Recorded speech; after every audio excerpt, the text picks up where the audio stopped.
My name is Sheila Caldwell, and I am the president and founder of the Heart to Heart Foundation. And in case you missed it, February is American Heart Month. So all of this month, we've been presenting special programs that all relate back to the prevention of heart disease. The reason being is because we know that 80% of heart disease, the risk factors that lead to heart disease, can be prevented or managed. And that gives us hope, because if we have the ability to prevent any kind of disease, that gives us hope that we also have the ability to beat it, to win the fight, and to live heart healthier lives. So today we're doing a special program. Our last Monday program was on Meatless Monday. We wanted to introduce to you the idea of every Monday taking the challenge of not eating meat. You can still get your protein through other sources, of course. And we were joined by Chef Shanali Thomas, who gave us a fabulous recipe for Meatless Monday. If you missed that, it's on our YouTube channel. Feel free to go check that out and download the recipe. And among other programs we've done, we really wanted to do this one on a Monday, and it's called Mindfulness Monday. And some of you may not know exactly what that means or how it ties back into nutrition and healthy living and healthy eating, but we're going to find out, because today we have a registered dietitian and the owner of Mindfulness and Faith in Food, Lacy Ngo, with us. So Lacy, I'm going to let you unmute yourself and join us. There you are. Hey, thank you for having me. Oh my gosh, it is so great to have you. I told you off camera that that I've been following your posts on Facebook, and you've accomplished so many things and done so much great work in the area. But before we start on your presentation, because I'm anxious to get to that, I want to mention one thing. One is any and all of the information that we present during our programs is for educational purposes only. It is never intended to diagnose, treat, or propose any kind of treatment for any illness. If you have questions, talk to your doctor. Please talk to your doctor. If you're experiencing symptoms of a heart attack, call 911. Don't wait. Get help. And so, Lacy, I wanted to make sure we let people know that we are here to increase their awareness, educate them, inspire them, which I know you're going to do. But before we get to your presentation, I would love to know a little bit more about you. What led you to become a dietitian? Oh, that's a big story right there. I started out in middle school. I felt like I was a little bit heavier, and so then I lost weight. But ironically, I ended up becoming weight obsessed, and I decided, oh, I want to be a dietitian and help others lose weight. But then when I got to school, I learned that nutrition is about so much more than weight. It's about the foods we put in our body, and there's so many different sizes that are healthy. And so I just became passionate about spreading awareness about enjoying your food through mindfulness and focusing on how the foods nourish us regardless of weight. That is fabulous. So you are from Rock Hill, or are you native or transplant? Pretty much. I think I was born in Gastonia, but I was here when I was like 3. So yeah, pretty much. So that definitely counts. Well, we are streaming this on our Facebook Live page, so I wanted to make sure that everybody knows. If you have questions, I'm going to be monitoring this while Lacy is talking. And then at the end of the program, we'll present your questions to her so that she can answer your questions. I know you're going to have a lot. So you are from Gastonia. You've lived here since you're 3. I think that qualifies you as being a Rock Hillian. And being a dietitian, is this something that you were taught, or is this something that you learned in your own journey about the mindfulness and this approach to eating well? I think when I became interested in nutrition, I started looking up what kind of careers I could go into. And that's when I discovered nutrition, and I started looking at what schools provided it. I went to Clemson University and got my undergrad, and then go Tigers. And then I went to Winthrop and got my master's in human nutrition. But I learned so much more about nutrition once I was there, and about mindfulness and things like that. I didn't really know a lot when I went in about that. And I think there's a lot of us, you know, we talk about healthy eating, and we talk about limiting certain food items. And, but I think the concept of that, along with mindfulness, is a new concept for a lot of people. So I am going to hop off, and I'm going to let you take it from here and enlighten us on this. Perfect. All right. I'm excited to do that. I'm excited to talk about a little bit about plant-based diets and how they benefit us, but also why plant-based diets work really well with mindful eating. We'll talk about that a little bit in the end. But first, I wanted to talk about, just kind of give an overview. What does it mean what does plant-based diet actually mean? Does it mean just, is it another word for vegetarian or vegan? Well, it is. I mean, vegetarian diets and vegan diets are plant-based, but plant-based is a more broad term. And it really just means you're eating mostly plants. So that can mean different things for different people. That could mean, there's my son. He's actually going to be in the demonstration later. So, but yeah, the plant-based diet, it's a broad term. It means mostly plants. So that can mean, instead of meat being your main component of your meal, it's more of an accessory. So maybe you just want to make an accessory at every meal. Or others might want to make most meals plant-based, and every now and then have a meat product in their meal. Some cultures are mostly plant-based, and then just for celebrations, they'll have meat. So there's lots of different plant-based diets out there. The Mediterranean diet is actually an example of a plant-based diet. The Mind diet, which is, it's a diet that promotes brain. Pescatarian diet, which is very similar to the vegetarian diet, but you eat seafood as well. And most pescatarians eat eggs and dairy, but not all of them. So plant-based can mean different things for different people. But again, it just means mostly plants. So why is that important? What are the benefits? And I was actually, so this is my book. You can see it. Let me make sure. Okay, there we go. It's the Nourishing Meal Builder, the plant-based Pescatarian Edition. And the first few chapters, I talk about the benefits of plant-based diet. What do the experts say? What do the researchers say? And I was trying to decide which ones to talk about here because we have a short time. And I decided to talk about the Blue Zone research. The Blue Zone, you know, if you look at businesses, a lot of times we look at the businesses that are succeeding and we think, what are they doing? Let's follow their lead. Well, that's kind of what we did with the Blue Zones. We started looking out in the world and we're like, are there areas where people are living longer lives? They're not getting chronic disease, or they're rarely getting chronic disease, and they're living these higher quality lives and into older age. And they did. They found these areas, and we call them the Blue Zones.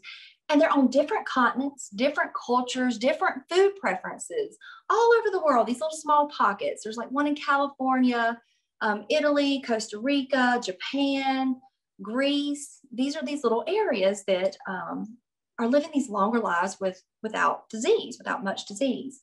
And again, they have different food preferences. But what was interesting is they had some commonalities. And one of the biggest things was they were 90 to 100% plant-based, these areas. So that's pretty eye-opening. And then the other research shows that plant-based diets are linked to reduced risk of cancer, heart disease, stroke, all these chronic diseases, even asthma, seasonal allergies, mood disorders. I mean, I can go into a lot of them that I have in my book, but I just kind of wanted to touch base on those just so that you know that this is it's a really good idea to kind of start incorporating more of a plant-based diet into our lives. And it doesn't mean all plants. You can if you want to, but just kind of making it mostly plants or plant-based. So the next question is, how do we do that? Like, how do we make this an easier thing to do? And there's a couple of things you can do. You can start out by just looking up recipes. And you don't have to just look up plant-based. You can look up any of those that are plant-based: Mediterranean, Mind diet, Pescatarian, vegetarian. You can type in Mediterranean recipes, or you can go find a cookbook that says plant-based cookbook or pescatarian cookbook, and then just start trying them out and seeing what you like. Another kind of baby step would be just to fill half your plate with vegetables, and then the other half, eat what you normally eat, but add more vegetables. So say you love spaghetti and you normally eat just meat, sauce, and pasta, throw in more vegetables. And then the ratio of meat to vegetables or meat to plants is going to be different. Most of your plate is going to be plant-based if you throw in more vegetables in there. So that's kind of an easy way to lead into it. But my favorite is kind of making eating plant-based the norm. And really the first step there is buying the food. So you can actually go online and look up healthy plant-based grocery list and just get that grocery list, go to the store and start buying them and have them in your house. And I actually have in here, I gotta remember where I am. I have them in here, but this is a little different. This is kind of like a good resource. It doesn't just list, here I'll show you, just foods. It actually lists different plant-based foods, and it shows what nutrients are in those foods, and based on the research, what those nutrients do. So it's kind of a great resource to look up. Like here's walnuts. You can look up, what do walnuts do? And it says it's a good source of omega-3s. Folate, it's the ALA plant-based omega-3s. Folate, magnesium, fiber, iron, vitamin B6, manganese, protein, monounsaturated fats, vitamin E. So it lists all the nutrients there. And then it lists, based on those nutrients, what are some of the benefits? Well, walnuts have antioxidants. Some of these nutrients help improve brain function, reduce the risk of Alzheimer's and stroke, reduce the risk of cancer, reduce the risk of heart disease, reduce the risk or may improve mood, depression, anxiety. And honestly, there's so many, like you flip the page and it keeps going. So it's kind of a neat resource. So you could use something like this to go to the store and get your plant-based foods. So then the next step is trying to figure out, how do I make these foods that I have now in my house into a meal? And it's really kind of easy. You don't really need a recipe. The first step will be just to pick a base. And what I mean by base is just that one food that holds all the other food. So with that spaghetti we were talking about, it would be like the pasta. It could be whole grain pasta. It could be lentil pasta, chickpea pasta, zucchini noodles. But it's that thing that holds the other foods. With soup, it would be the liquid or the broth that's holding the other foods. With a salad, it would be like the leafy greens that holds all the other food. Of course, with a sandwich, it would be the bread. So you just pick your base. That's the first step. And actually in my pantry, I don't know if you can see it from there. Yeah, you can. In my pantry, I have my bases all in a section. And so it's really easy to grab them up. I also have, the next step is picking your protein. And so with my book, it's the plant-based pescatarian. So the protein would be either plants or seafood. So it might be beans, nuts, seeds, or it might be like in my pantry, I would have canned salmon or canned tuna in there along with the beans and things like that. And I have all my proteins in a section. And then the next step would be picking your vegetable. And most of those will be in my fridge. And I try to keep those in group together so it's easy to build my meal. And then you just grab a vegetable. And what's really cool about that is you grabbed your base, you grabbed your protein, you grabbed your vegetables, and I recommend getting several vegetables, not just one.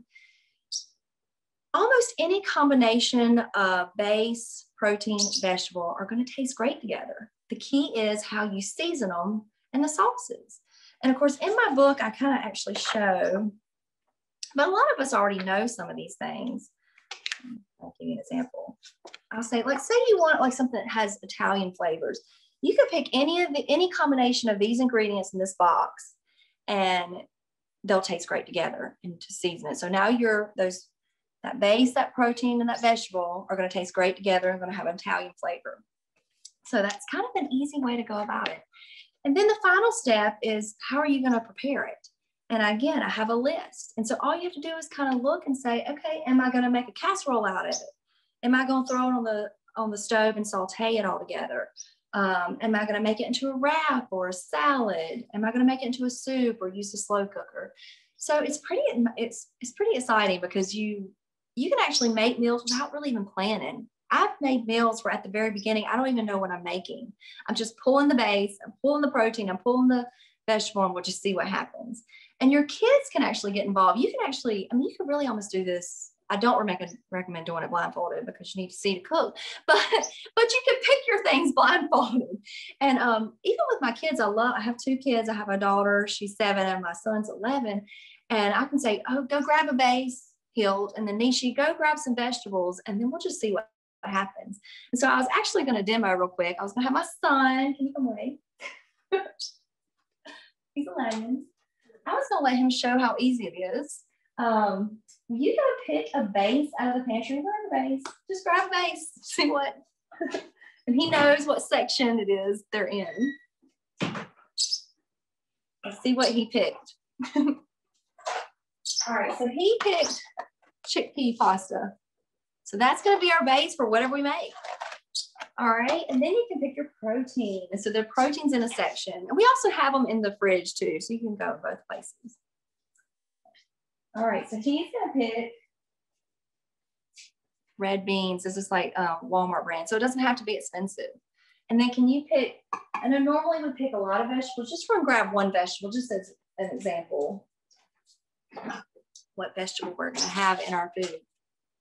All right. So he picked spinach. So, and I would grab a few more vegetables.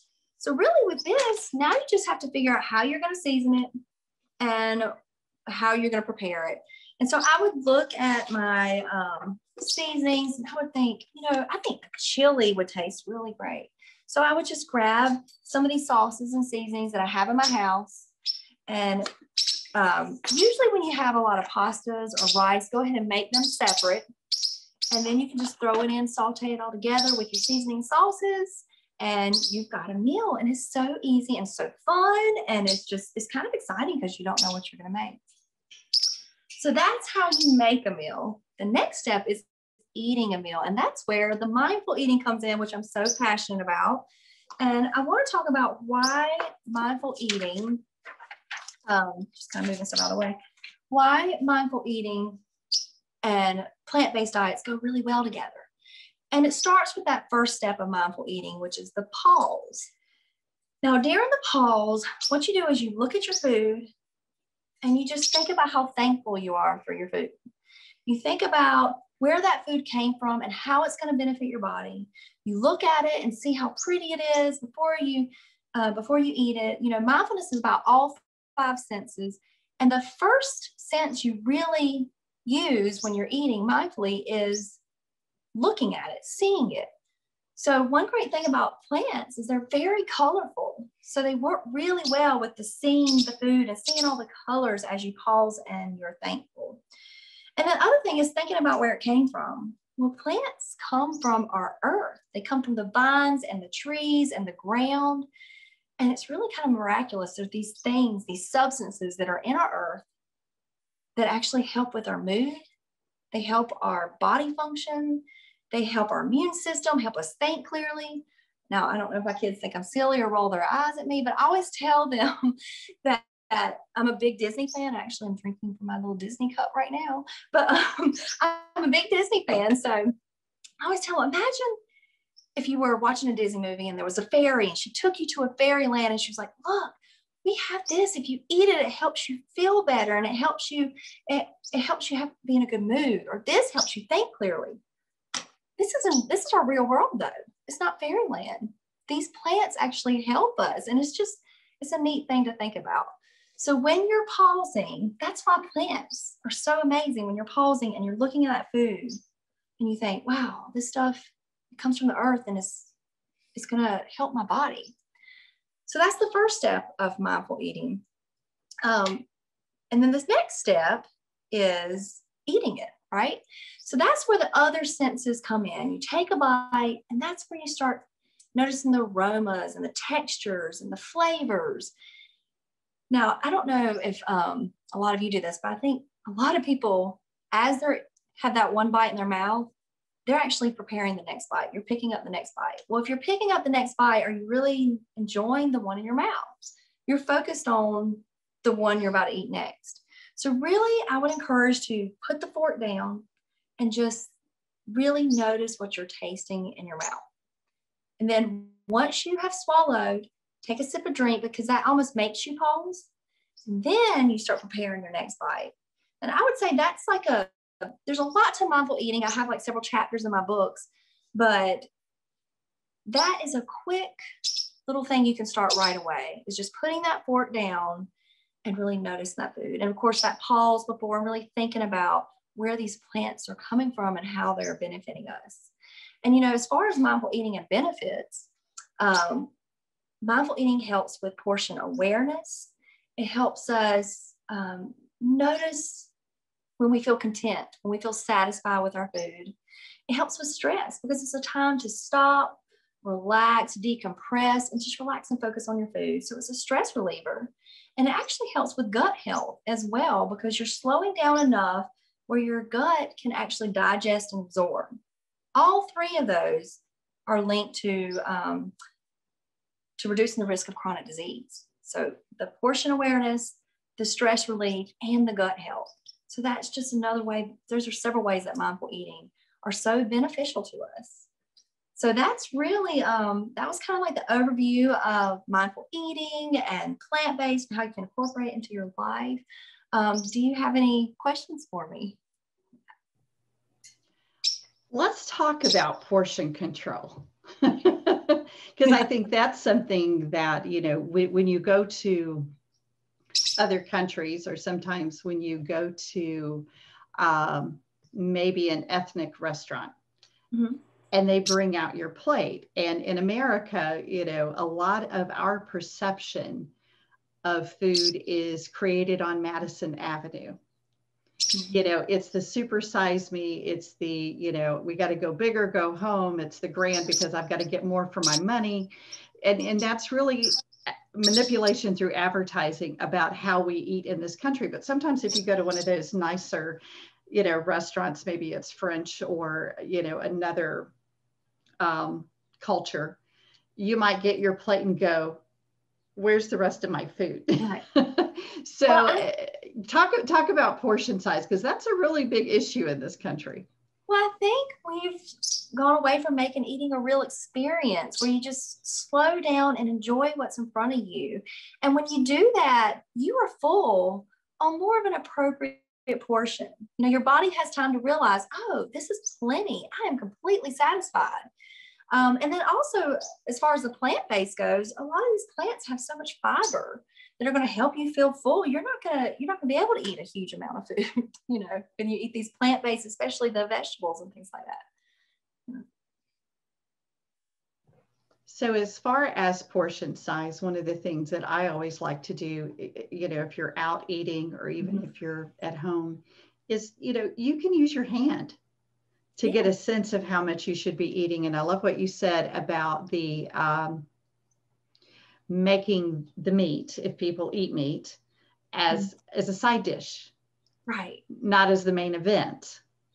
Right. Because when you look at, when I look at commercials of you see these commercials and you see these plates and it's got a slab of steak like this big. Yeah. And then there's a little broccoli thrown in and maybe a baked potato.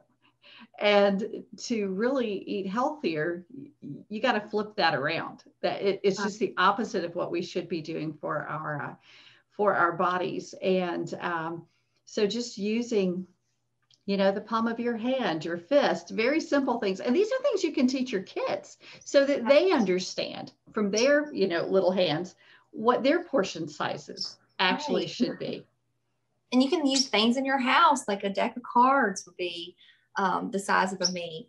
But I really think if you just start adding more vegetables, you're going to eat less meat. Like we're talking about with the spaghetti, like if you add more vegetables, when you're scooping that up, there's going to be less meat in that portion because you've added so many vegetables into that spaghetti, if that makes sense. So it's just great. The more vegetables you add, because I think 90% of Americans are not getting enough vegetables. So if we can just add more of those in and make the meat the accessory, I like to say, because even sides can be big sometimes. I like to say almost accessory, that's helpful. Yeah. Truly. And you brought up the Mediterranean eating plan, which a lot of people hate that 4-letter word diet. But actually in the Greek, diet just means lifestyle. That's all it means. And when you get used to eating this way, it becomes a lifestyle. It's not some laborious diet that, oh, well, I'm on a diet, I can't ... Right. But when you adopt those things more of a lifestyle and you understand why it's benefiting your body, both from a standpoint of being healthy, but also, the foundation of health and wellness is good nutrition, eating real food. Real food. That's a great point. Yes. The Mediterranean diet, not much processed meat or processed food. Mm-mm. Yeah. And that was another thing about the blue zones. They ate very little processed food. They ate natural sugar, like in fruits, but they didn't eat a lot of processed sugar or the added sugar in those blue zones. So that's another great point there. Absolutely. I often, when I'm teaching, I just say, if it comes in a box, a bag, or a bottle, you need to flip it around and see what's in it. Because most of the ingredients are not real ingredients. It's what we call frankenfoods. It's not going to nourish your body. And I know as a dietitian, you know this, and I know you work with a lot of different ages, but even we have so many people in this country who are overweight, but undernourished. And that just doesn't make sense. Undernourishment comes in all different sizes. We're not feeding our body what our body needs to function. It's amazing what these foods can do for us if we knew about them, knew about what they could do. So, and then as far as the reading the label, I always like to look and that first ingredient, I want it to be a whole food.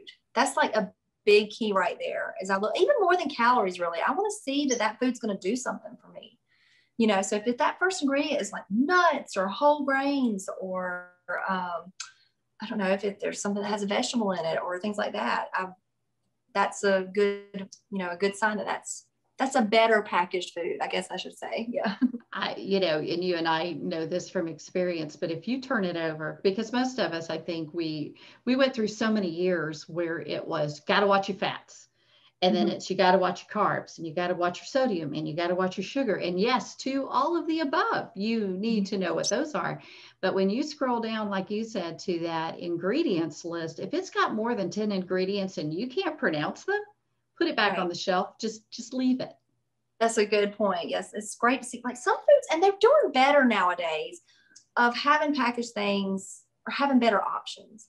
Like you can look on the back of several things and there'll be like 4 ingredients. And that's the ones I look at. I feel like just a few years ago, you could barely find some of these things. But now there's, a good many, you've got to look, you got to turn it over and look on that back. And if it looks like there's whole foods on there, if there's only, 4 simple ingredients, that's not always the case, but that's a good rule of thumb. Because sometimes it's just seasonings and flavors or something like that. But most of the time, if you look on the back and it's like a simple ingredient list, that's a good sign that, it's a better choice. I think I read a story, a research piece about a year ago that said if they removed all of now most foods are processed that are in your grocery store. We know that. There's a difference in processing and overly processed foods. Ultra processed, absolutely.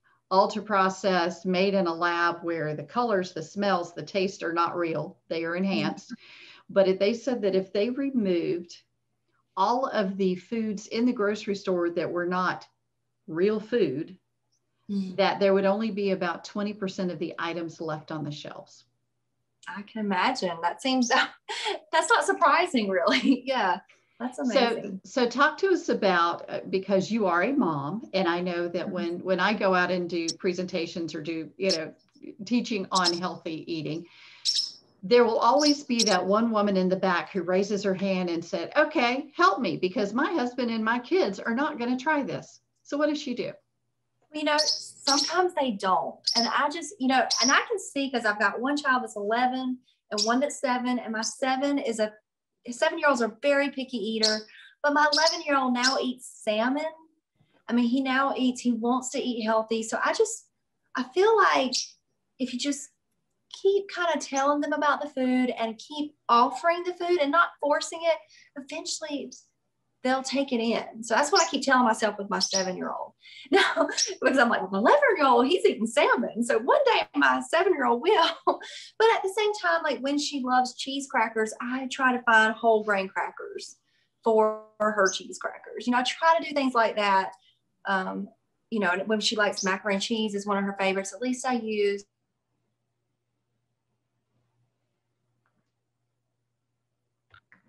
either the chickpea cheese, you know, and we actually, I've started with them. I make a list of some nourishing foods that they like. And like, we'll taste something and say, oh, can we add this to the list? Or do you not like it? If she doesn't, it's okay. I don't battle it. I don't want our dinners to be battle. I want them to be joyful and mindful. So, but I will add on, like, she likes peas. So we'll write that down. She likes peas. So we have a list in our house and we try to offer those with the other things. And when we're picking those snacky foods, we really read the labels. We try to see if there's, you know, the whole grains and things like that in them at least, you know, so that she's getting some nourishment, some of those B vitamins and things like that. You know. Speaking of B vitamins, and I know if you're a pescatarian, that may be a different subject, but I know a lot of people learn this the hard way, and hopefully their doctors are coaching them when they bring it up. But for those who decide, hey, I'm going to go vegetarian or I'm going to go vegan, we know that you're going to get, for example, your B12 through meat. That's the source. So what is your advice to those people who want to go the vegetarian or vegan way? Especially if you're going vegan, I really think you're probably going to need a supplement, but talk with your doctor about it.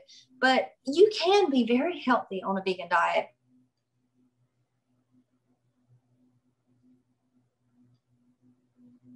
You've just got, there's some supplements you might, because it's really hard to get them into your foods. They do have some in like enriched and in whole grains and things like that, but you're probably going to need that supplement. We've seen, you know, world-class athletes who are vegetarian and vegan, so that we know that they can. And we know that everybody is at a different place in their journey, you know, with the Heart to Heart Foundation. One day I might be talking to an audience of people who are on SNAP benefits, and talking to them about how to eat healthy on, you know, a limited income, all the way up to people who, you know, they can shop anywhere they want, buy anything they want. Money's not an object, and you've got everything else in between. So the advice has to be, it can't be one size fits all, of course, but of course, realizing where people are in their journey. But we do know that focusing more on plants, on fruits and vegetables and whole grains, if you're going to consume meat, lean meats, and to limit those portion sizes of meat. You really, you know, when you're talking about 3 ounces, you're talking here. That's not a lot, but a lot of us, because, you know, I was raised in the South, and I don't know if this is true in other parts of the country, but, you know, our perception again of food is, you know, you've got that big piece of meat, and maybe it was carried over from our grandparents' era when things were in short supply. And it's like, wow, we have abundance and let's just eat it all. And then you've got to clean your plate. And then you wonder why your waistline just, you know, won't come down, and why you have all of these other issues. So I love what you said too about eating, the mindfulness, because I think, and I'm guilty of this, so I will take this one. And I know my dad, you know, was in the military, and I always noticed growing up how fast my dad ate. And he was from a family of 10. And it's like, if you didn't eat while you had the chance, you had to fight everybody else for it. So you adopted this behavior of eating very, very quickly, especially, you know, in some jobs where you have a half hour to eat. And giving yourself permission to slow down. So I guess my question would be, I haven't seen any questions pop up on our Facebook page yet, but would eating mindfully help you lose or maintain weight loss? Well, you know, it's interesting. I actually, as a dietitian, lost 50 pounds with really focusing on mindfulness and nourishment. This is actually after I stopped weight obsessing, is when I actually easily lost this weight. And I just focus on mindfulness. You know, if you're eating slowly, you're going to notice your hunger cues and notice when you're full, and you're going to enjoy your food more. So when you enjoy your food every day, you're not like, oh, I've got to have a cheat day, because you're enjoying your food every day because you're taking the time to notice how things taste. I had a client one time say her last bite tasted the best because it's the only one she tasted, because she was just scarfing it down. And then she always wanted seconds. But if she slowed down, I was like, oh, I really got to taste that. Now I'm good. You know, so mindfulness can really help with that, what I call portion awareness. Just noticing how we feel at different portions and being satisfied. And so it's really huge and can help with all those things, which again is another Another thing that reduces the risk of chronic disease. So I believe, if I'm correct, you work with a lot of seniors. Is that correct? I've worked with everybody. At one time, I worked in dialysis, right? I've worked in dialysis, and I'm also working in hospice now, which is a whole different nutrition needs there. But yeah. So for older adults, are those maybe with type 2 diabetes? Maybe they're pre-diabetic, and we know that diet is something that they have to be, not that everybody doesn't, but this is something for them that could make or break their day. Right. And you're trying to watch those carbs, you're trying to watch the added sugars. For them, even when you look at, for example, most breakfast foods, carb, carb, carb.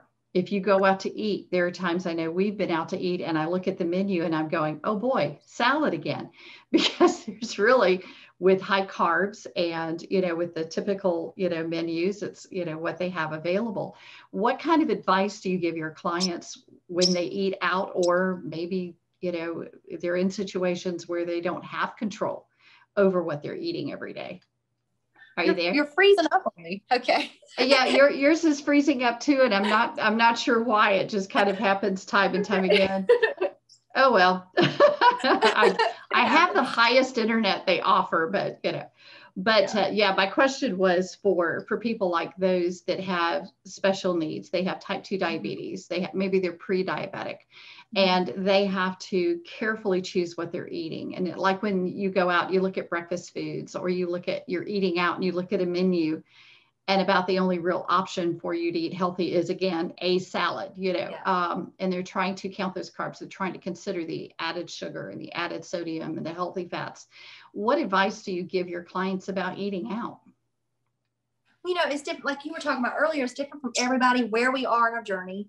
But I think one of the baby steps is a huge impact is just, if you can see that the side is a vegetable and not, French fries or something like that. Like, if you can find that side, that's actually, that's a huge impact right there. So I'll tend to go to restaurants that have like, oh, look at this. They have a nice vegetable side that's well seasoned, because I want things to taste good, so that it's, oh, this is some yummy vegetables here. And as far as carbohydrates go, the whole grains, the brown rice, the quinoa, all of those are very nourishing. It's more about the appropriate amount, not that you have to cut them out. It's just the appropriate amount. So I think I'm just such an advocate of adding more vegetables to it. And then again, the slowing down, you're going to eat less of it. You're going to slow down and realize, oh, wow, I really am satisfied. I couldn't eat more of this. I'm stuffed, really, because you actually take the time to notice that you were just, and not uncomfortably stuffed. You just know I'm good, because you don't want to be uncomfortable. That's not pleasant.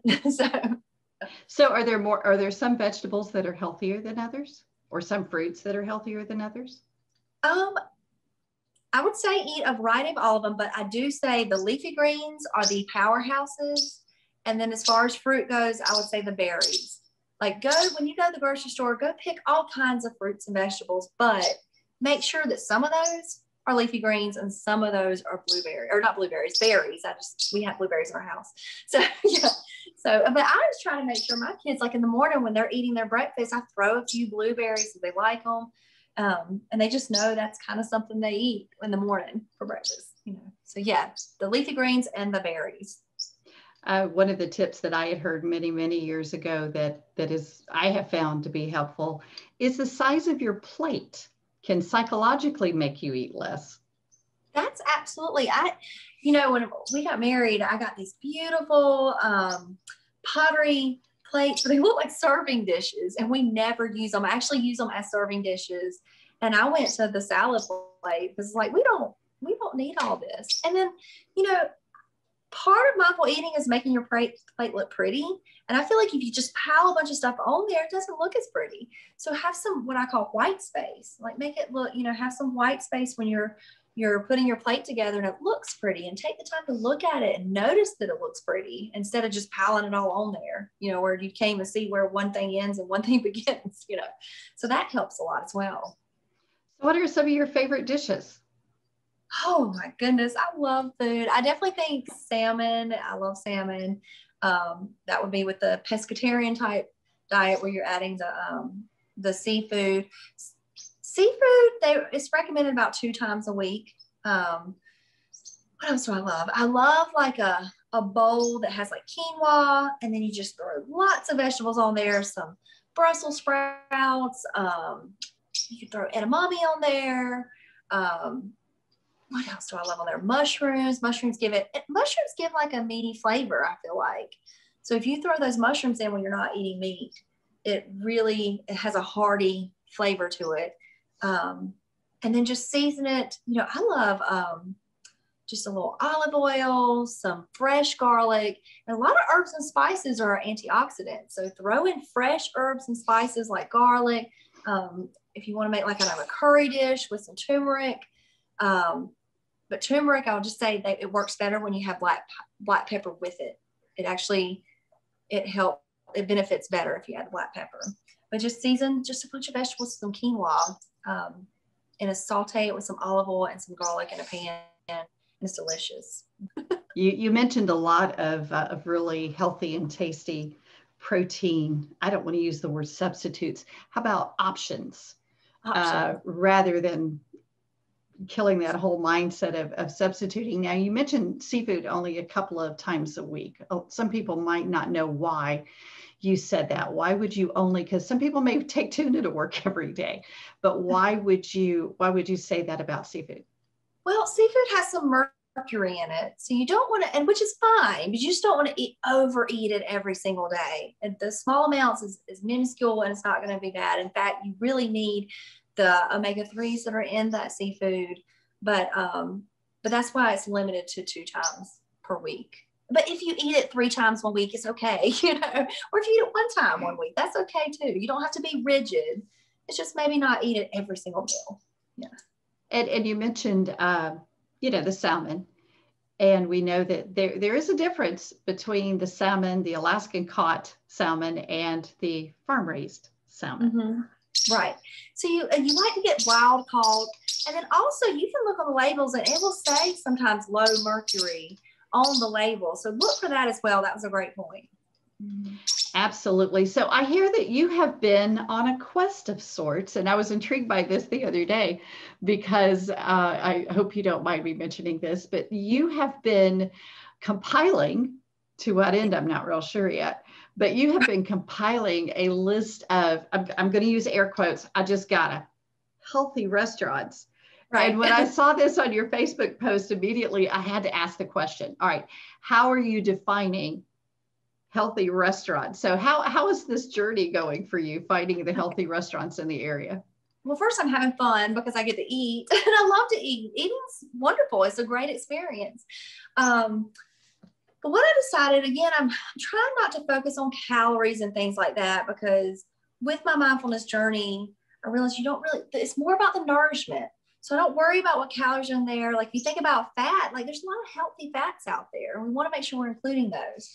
So I really just wanted to see if the food has something to offer my body, and it might not be perfect, but if it's got something in there that's nourishing, then I think it's a win. We've got something in there. So that's really, I'm focused on and I'm also focusing on, does it taste good? So like you said, I don't want some just bland salad. It's not going to make the list if it's just a salad. I mean, if it's a great salad, it might make the list, but I'm focusing on, does it taste great? And does it have some nourishing things that can help my body flourish?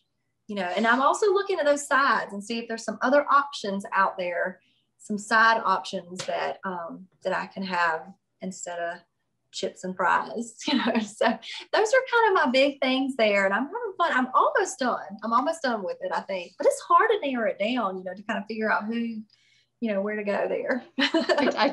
I tell you, and I'm sure he might share, he always shares it when we talk, and we do a series called Dr. Chat, and Dr. Singy over at Carolina Cardiology, who is our medical advisor on our programs and a wonderful supporter of the foundation. I remember the first time he spoke for us, he shared that when he came, to this area decades ago, and was considering where he would open up his practice, he was taken to lunch here in Rock Hill. I don't think this restaurant is open any longer, but after they had their meal, the waiter comes over and offers them dessert. And the first thing he offered them was deep fried Oreos.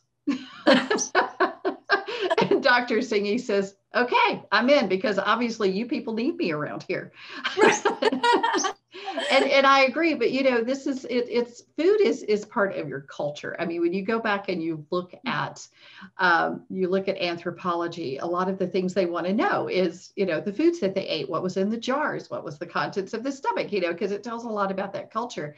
And I'm afraid that in 100 years, when we are what everybody is studying, they're going to say, wow, no wonder there was so much chronic disease. No wonder heart disease and cancer and was claiming so many lives. And what we know, and the message we try to convey, is simply that through healthy eating real food, nourishing your body, and moving more, that can actually help you prevent about 40 different diseases, including several forms of cancer. It's what we put into our bodies and what we do for our bodies that is going to sustain us. And that's why I love your program. And when I was following your post of where you were eating, and I'm going, okay, what'd you find there? Because I can't tell you how many times my husband and I have gone into a restaurant, or we've looked at the menu on the outside of the window, and I just went, nope. And so we've gotten used to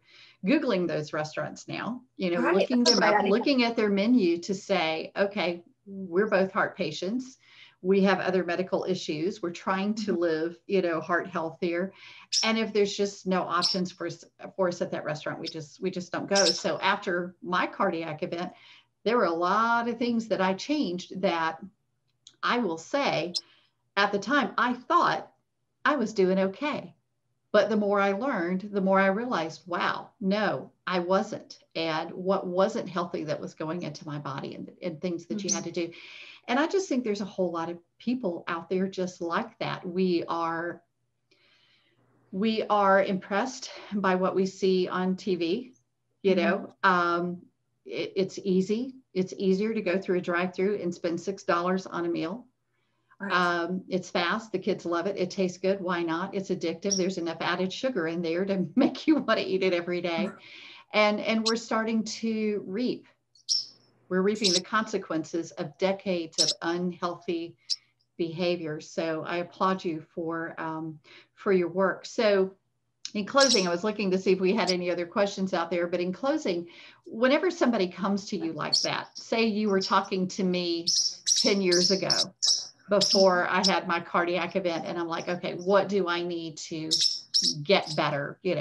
How do you start that conversation, and what do you do for them? Well, first I'd ask a lot of questions and see where you are and what things that you think what habits you think you would be able to incorporate into your life. Because there's some things that you're not willing to give up, and that's okay. We can figure out what things we, okay, I can do that. I would like that. So I would kind of see where you are. Like for me, for instance, I don't eat French fries often, but French fries with cheddar, with that plastic, I call it the plastic cheese on it. That reminds me of my grandmother, because that's something we used to do together. And so that feeds my soul. So every now and then I will eat that, and that's okay. So I would tell a patient, if there's something like that culturally, or part of your nostalgia, don't give it up, but maybe we can add these things too. And I do focus on that, adding versus taking away. But then eventually you'll start, when you add things in, you don't have as much room for the other. Does that make sense? Because you're full, and then also I really feel like when you pause before you eat and you're thinking about how that food's going to help your body, you don't crave the stuff that's not going to help your body as much, because you're thinking about that. This Twinkie is not going to really, this isn't doing it for me, So I think it helps with that, really, that mindful pause and really thinking about, and then once they start that mindfulness and become more aware, they'll start craving the more nourishing things. I agree. You can totally retrain your taste buds, because I know when I've talked to people and it's you tell them, okay, as a woman, and pretty much for the kids too, American Heart Association recommends that you have no more than 6 teaspoons of added sugar a day. Men get the 9, although it wouldn't hurt them to do less too. And people immediately, one of the things we challenge them to do is, okay, for a week, let's just track how much you're really getting. And then when you tell them, okay, this is what we need to bring you down to, it's like they're almost in tears. It's like, wait, I've got to give this up, because we know it's going to take a commitment to do that. But we know that once you've retrained those taste buds, where you don't miss all of that added sugar, the sodium, for the high blood pressure, bringing that into reasonable limits of where you should be. That's going to make a difference. That when you have retrained your taste buds, that is your new norm, and you eat something that maybe you grew up eating, and you're going, that's just too sweet, too salty. I just can't do it. You can do that. It takes time and it takes commitment, but it's totally possible. And it's absolutely, and my son knows about this, but the other day, and it's okay if you're somewhere that there's nothing else available, I don't want you to feel stressed, because that's not good for our health either. No. But the other day, there was only this one kind of chip available, and I was like, okay, I'm going to eat these. I hadn't eaten these in a while. I couldn't eat them because I had gotten so used to, I eat more chia seed chips and things like that, and have more, I feel like they're more flavorful. And I was like, grainy. And I was like, I don't like these, and I couldn't eat them. So you're right. It's like, once you get used to something, you're like, oh, I don't know what that texture is. I'm not liking it, so you can.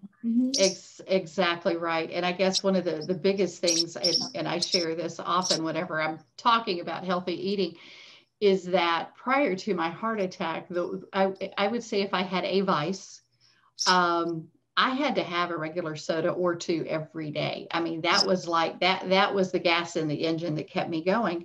I did not and I was trying to cut back. So if I drink one, I drink a glass of water behind it. So I was really trying to get that under control, but I could not go cold turkey. But I really did not understand, because nobody really told me. But I really did not understand the impact that all of that added sugar I was getting in my body, because one regular 12-ounce can has 10.5 teaspoons of added sugar in it. Nobody drinks that much added sugar in a glass of unsweet tea or anything else. But I was doing that a couple of times a day, did not understand how that was leading, between that and stress, to the inflammation in my body, what number that was doing on muscles and joints, but also to my heart. Right.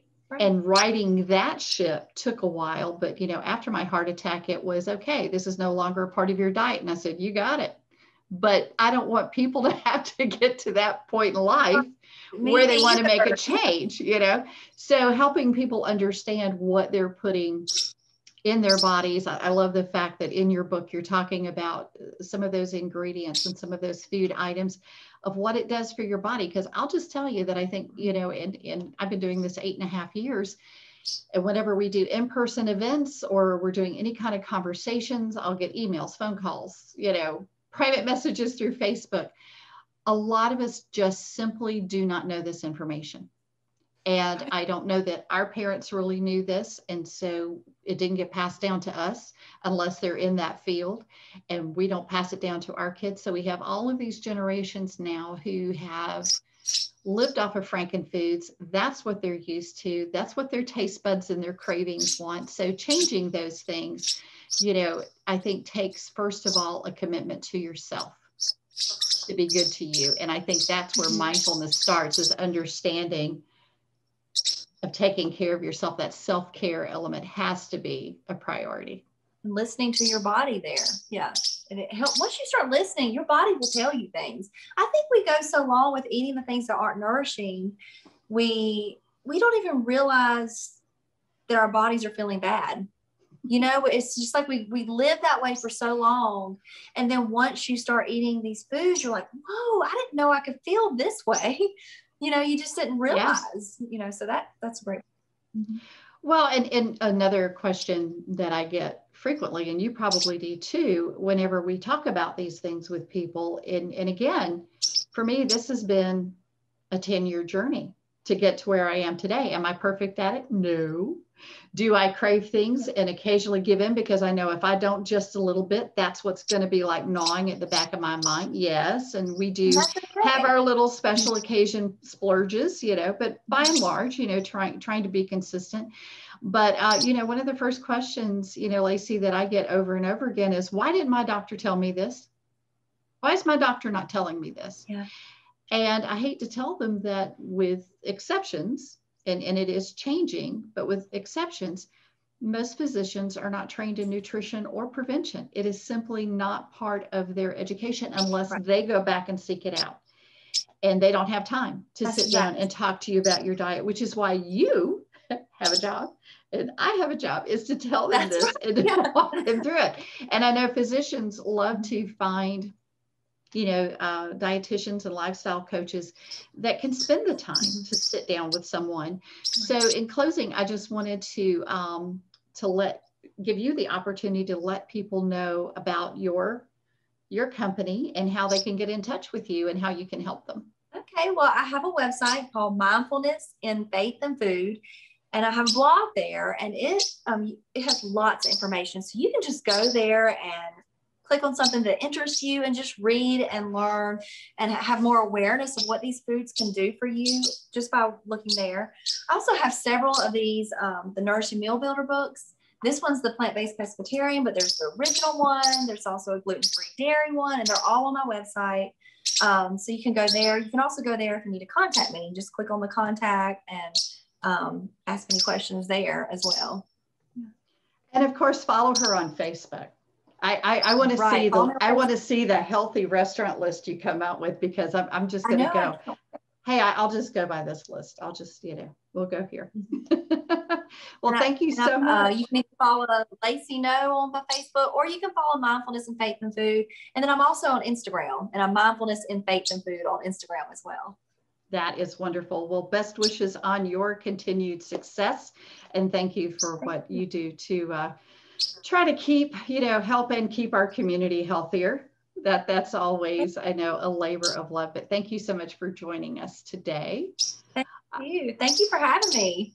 Absolutely. We'll do it again one day, because I know there's more to talk about. So again, thank you for joining us today for our Mindfulness Monday. I hope you learned some things and maybe had some things confirmed for you to help you know that you are on the right path. Again, if you want to get Lacy's book or visit her website for more information, there's a whole lot there for you to check out. Of course, while you're watching this, if you're watching it on the replay on Facebook Live, if you do have questions, feel free to post those below, and we'll pass those along to Lacy and she can answer you back. And if you're watching this on our YouTube channel, click on the little heart and subscribe so you can know when our latest videos come out. Again, I'm Sheila Caldwell with the Heart to Heart Foundation, and remember that the better you love your heart, the longer it can love you back. See you soon.